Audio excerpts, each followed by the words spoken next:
बोलो अनंत चतुर्दशी की जय, लक्ष्मी नारायण की जय, विष्णु जी लक्ष्मी माता की जय।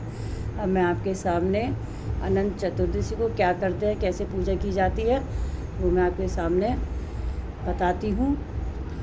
देखो, ये दिया बाल दिया है, फूल चढ़ा दिए हैं, और इसके आज के दिन जो है 14 गांठों का एक धागा बनाते हैं, रक्षा धागे से बनाते हैं उसको, और उसकी पूजा की जाती है। भगवान को भी चढ़ाई जाता है ये 14 गांठों का धागा। और यह जो है कथा करके, पूजा करके, और इसमें ये सब प्रसाद बनाते हैं, भोग बनाते हैं, ये भोग बनाते हैं, और कसार का प्रसाद बनाते हैं, फल फ्रूट चढ़ाते हैं, चरणामृत बनाते हैं, पहले कथा करके फिर सब चढ़ा के। और अब मैं आपके सामने कथा कहती हूँ, कथा सुनेंगे। पंडित जी आए हुए हैं कथा कहने। भाद्रपद माह की शुक्ल पक्ष की चतुर्थी भगवान अनंत का व्रत रखकर मनाई जाती है।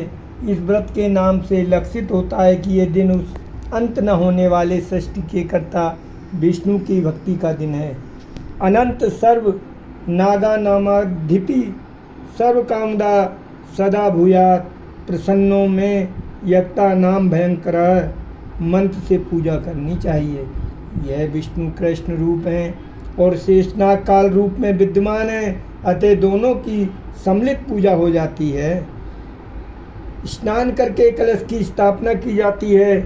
कलश पर अष्टदल कमल के समान बने बर्तन में कुशा से निर्मित अनंत भगवान की स्थापना की जाती है। उसके समीप 14 गांठ लगाकर हल्दी में रंगे कच्चे डोरे को रखें और गंध, अक्षत, पुष्प, धूप, दीप नैवेद्य से पूजन करें। तत्पश्चात अनंत भगवान का ध्यान कर शुद्ध अनंत को अपनी दाईं भुजा में बांधना चाहिए। यह धागा अनंत फल देने वाला होता है। अनंत की 14 गांठें 14 लोकों की प्रतीक हैं, उनमें अनंत भगवान विद्यमान हैं।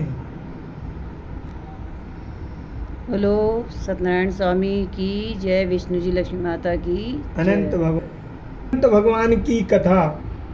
एक बार महाराज युधिष्ठिर ने राजसूय यज्ञ किया। यज्ञ मंडप का निर्माण सुंदर तो था ही, अद्भुत भी था। उसमें स्थल में जल और जल में स्थल की भ्रांति होती थी। यज्ञ मंडप की शोभा निहारते निहारते दुर्योधन एक जगह को स्थल समझकर कुंड में जा गिरा। द्रौपदी ने उसका उपहास उड़ाते हुए कहा कि अंधे की संतान भी अंधी होती है। यह बात उसके हृदय में बाण की तरह चुभ गई। कुछ दिनों बाद उनका बदला लेने के लिए पांडवों को हस्तिनापुर बुलाकर दूध कीड़ा में छल से परास्त होकर पांडवों को 12 वर्ष का वनवास भोगना पड़ा। वन में रहते पांडवों को अनेक कष्टों को सहना पड़ा। एक दिन वन में युधिष्ठिर से मिलने भगवान श्री कृष्ण आए।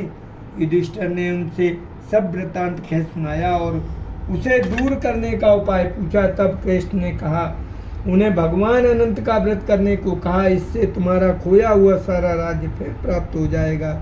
इसके बाद श्री कृष्ण ने युधिष्ठिर को एक कथा सुनाई। प्राचीन काल में सुमंत नाम के ब्राह्मण के एक सुशीला नाम की कन्या थी।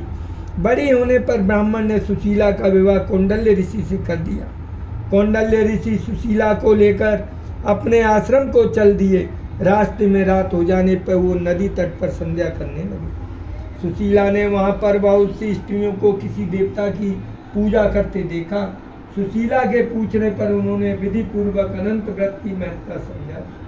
सुशीला ने वहीं उस व्रत का अनुष्ठान करके 14 गांठों वाला डोरा हाथ में बांध लिया और अपने पति के पास आ गई। कौंडल्य ऋषि ने सुशीला से हाथ में बंधे धागे के बारे में पूछा तो उससे सारी बात समझा दी। कौंडल्य सुशीला की बातों से प्रसन्न हो गए तथा उनके हाथ में बंधे डोरे को अग्नि में डाल दिया।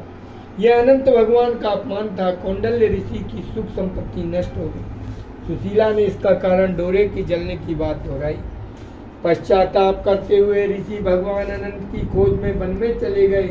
जब वो भटकते भटकते निराश होकर गिर पड़े और बेहोश हो गए तो भगवान अनंत दर्शन देकर बोले, हे कौंडल्य, मेरे अपमान के कारण ही तुम्हारे ऊपर ये मुसीबतों का पहाड़ टूटा है। तुम्हारे पश्चाताप के कारण मैं प्रसन्न हूँ। आश्रम जाकर 14 वर्ष तक विधि विधान पूर्वक अनंत व्रत करो। तुम्हारे सारे कष्ट दूर हो जाएंगे। कौंडल्य ने वैसा ही किया, उन्हें सारे कष्टों से मुक्ति मिल गई। श्री कृष्ण की आज्ञा मानकर युधिष्ठिर ने अनंत भगवान का व्रत किया, जिसके प्रभाव से पांडवों को महाभारत युद्ध में विजय प्राप्त हुई। बोल अनंत भगवान की जय। अब इस प्रकार से कथा कहने के पश्चात जो है ये भोग तैयार कर लेते हैं, कसार का, फल का, और ये अनंत जो है भगवान को चढ़ा देते हैं। फिर आरती करके अपने भी दाईं भुजा में इसको बांध लेते हैं। तो इस धागे की बहुत महिमा है, इसको ज़रूर बांधना चाहिए।